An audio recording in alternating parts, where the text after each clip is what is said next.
Oh, yeah. Yeah. There was one song where I think it was like a week.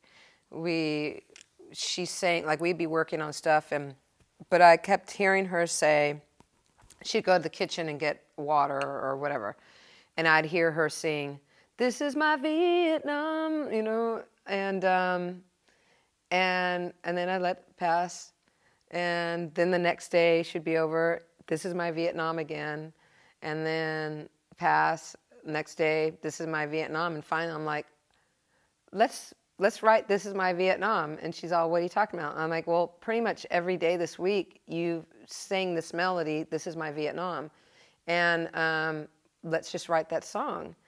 And she was like, didn't know she had been doing that all week. And so we just stopped what we were doing and we wrote that song. And that, again, was another ad lib of emotions that was going on with her based on her feelings, that that's what she felt she lived in her own personal self as a child, and that reflected also, when you say "This is my Vietnam" and you're referring to your childhood, I think most people would say, "Oh, that's a little dramatic," but I think she was tying in the fact that her father, was also in the service, and the relations that were going on between her father and her mom, and in the family. So it was her Vietnam to her, and I really felt like that was a really powerful statement for her to make.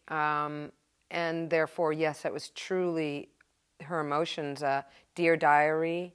Pretty much all the songs had a very emotional discovery within herself.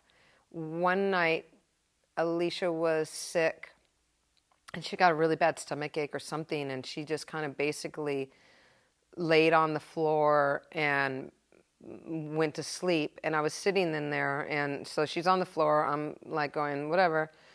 I tried to, and I guess they just said, let her sleep for a little bit. I'm like, yeah, fine, and I'll work on things. I don't care. And I was just kind of standing there, and I was looking at her, and I picked up the guitar, and I wrote the song "Lonely Girl."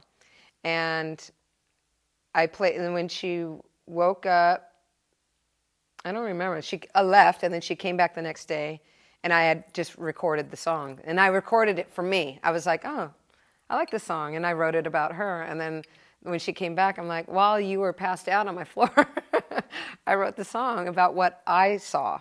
And that was just me coming from a completely different side, looking at her. And that's how I felt, like this lonely girl, And she was like, I want that song. I'm like, well, I wrote it for me, about you. And she's like, well, can't I just sing it about me? I'm like, all right, go ahead.